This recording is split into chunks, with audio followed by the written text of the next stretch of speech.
Hi, I'm Jess, and like everyone else, I have not been able to stop thinking about James Gunn's Superman, and especially that adorable friggin' dog, Krypto. So I decided I want to recreate the Krypto collar, and that's exactly what I'm going to be doing today. This is my dog, Ellie. And although she doesn't look anything like Krypto from the movie, she is a adorable little white dog with the naughty and rambunctious energy that Krypto has. So we're going to be creating a Krypto collar for her. The collar I'm going to be using is this one around her neck right now. It is a biothane collar made by Hoot & Co. I will drop the link below. But I love biothane because you can get pretty much anything like poop. I've gotten dog poop that my dogs have rolled in on this collar, and you just rinse it away. It takes like less than 30 seconds and the collar is as good as new. So I wanted to use biothane. I don't know what material the CGI Krypto had on them, but I love biothane, and the collar really closely represents what Krypto was wearing in the movie. So I thought this was perfect. This is a 13 to 16 inch aspen colored biothane with a 1 inch length. So the hardware that I've ordered is a stud that I found online and the backing. So that's what I have laid out in front of me. We have 14 of these studs and 14 of this backing. We also have this, a press, which helps protect the nickel material. When I go to hammer it into the collar, I don't want any of this nickel scratching.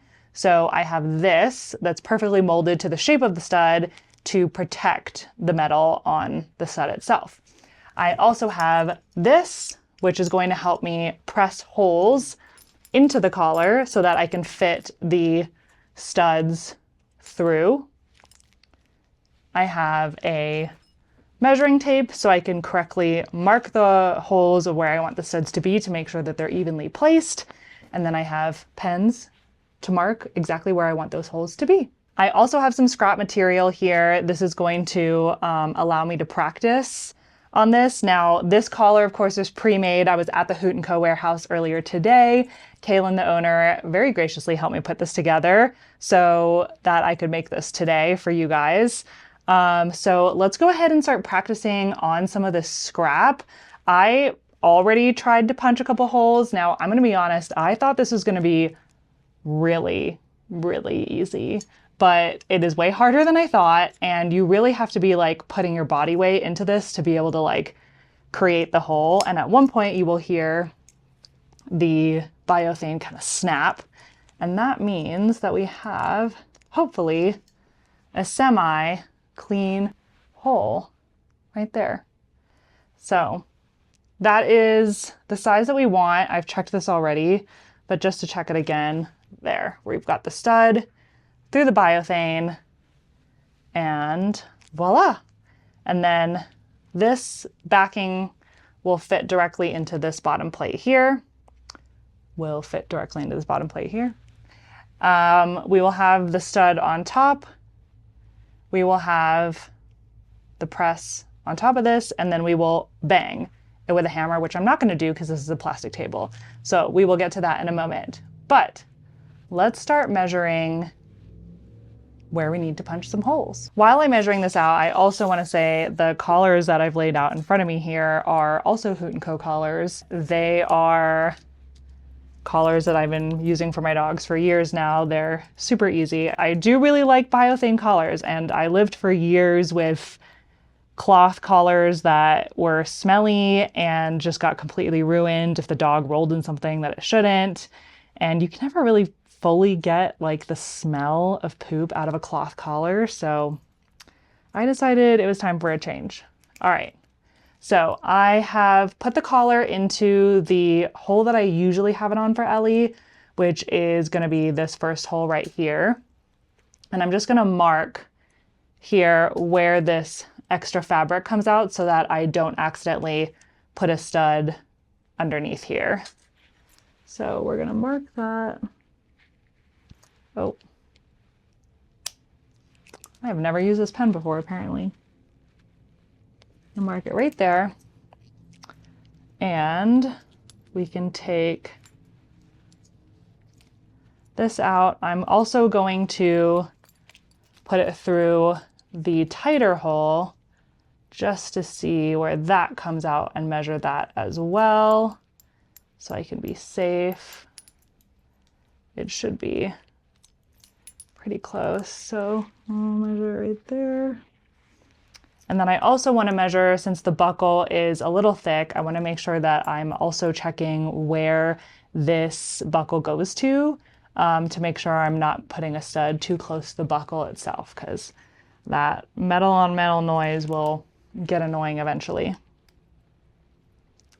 All right, let's get this undone and start measuring. I'm hoping that I can do maybe a 1/2 inch. I really am not going to need a lot of studs because Ellie's neck is very tiny. But we are going to be looking at, let's see, 8.5 inches to work with. So I will probably do just a little less than 1 inch of spacing. So I can start laying these out. Just want to make sure that as I'm placing them, it looks good. And I'm going to keep it still a little bit away from the first stud, a little bit away from the last line that I drew, because I don't want it to be too close. Again, I don't want anything catching. Now, Krypto's collar, which this AMC popcorn bucket is not a very good judgment of what the collar actually looks like. There's only 2 studs, and the studs are gold, which I believe from the very short clips that I've seen, the studs on Krypto's collar in the movie are actually nickel. All right, so I'm putting this together. I feel like 1 inch is maybe a little bit too close, so I'm gonna go a little bit farther out and see how that feels. I think Kryptos in the movie are pretty spaced out.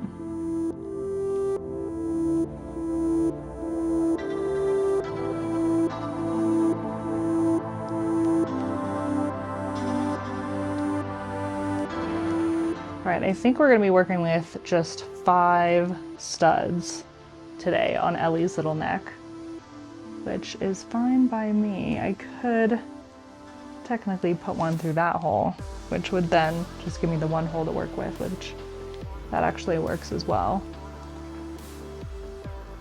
All right, now that I've got them approximately where I want them to be, I'm gonna start putting Sharpie marks on where I want everything to go.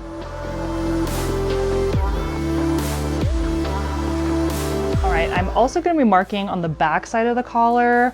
All of these pen marks should come off, but I still just want to do any rough sketches on the back so that the front can stay as clean as possible.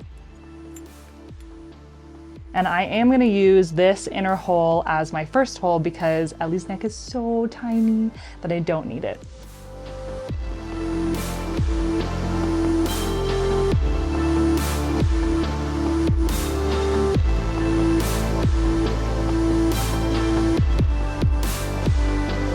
I am also just not very good at measuring things evenly. I have never been good at that. So this is especially hard for me because I feel like I always look at things and think that they're the equal distance apart, and it's like completely off. For that reason, I have never tried to hang photos like perfectly in line or anything like that. My gallery wall is like very much everything is just creatively spaced apart.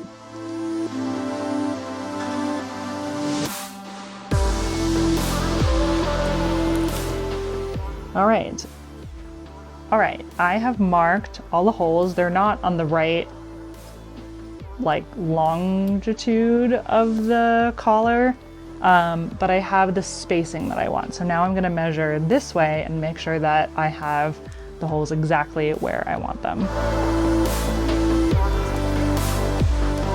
And because this is a 1 inch collar, we're gonna be looking for that hole to be exactly at the 1/2 inch mark.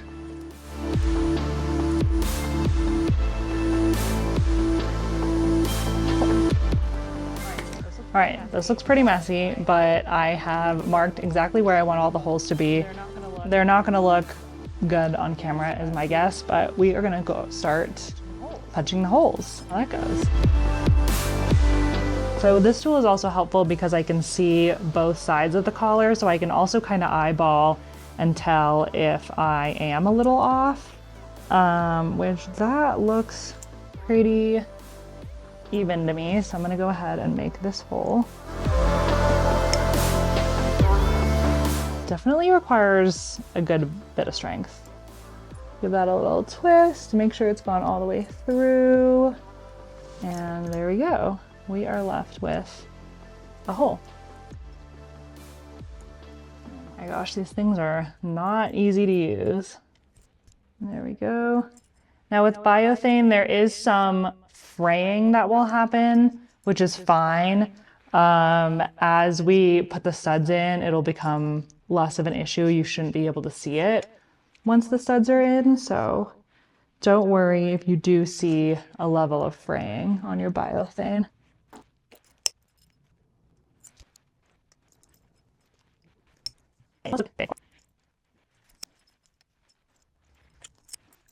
Alrighty, so we have all of our holes punched, and I unfortunately cannot hammer on this plastic table, so we are going to take it down to the garage.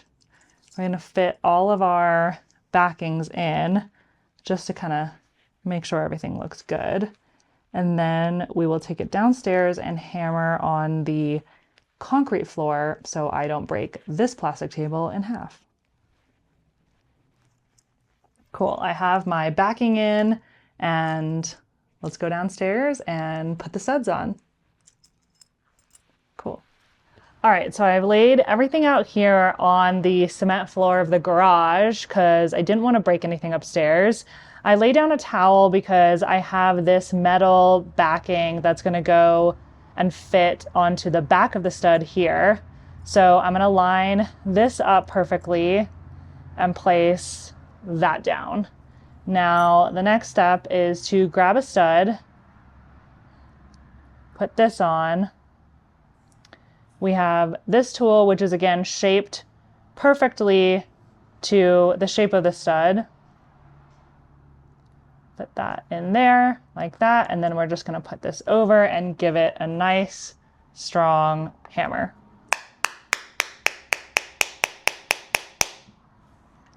Let's see if that worked. Our first stud is in. There's a little bit of a gap, so I'm going to go back in and hammer it a little bit more, but that is on and looking pretty good. This is definitely probably overkill, but I do want to make sure that the studs are extra tight because I have had studs fall off collars before. So I am probably hitting it a couple more times than I should or need to be. Or, you know, maybe I am hitting it just right because that one still had a gap.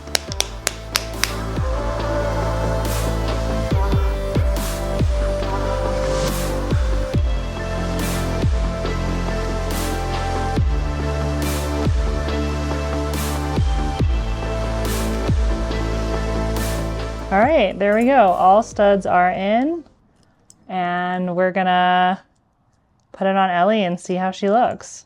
I will say it's not too heavy, so that's good. I obviously don't want her to be wearing anything that feels too heavy for her. And the length I did for the last stud is just perfect. So this should look pretty good. I did also get this 3D printed tag off of Etsy as just like a fun little placeholder until I can get a real metal tag. So let's put that on here as well. And we'll get it on little Miss Ellie. Oops, I did it the wrong way.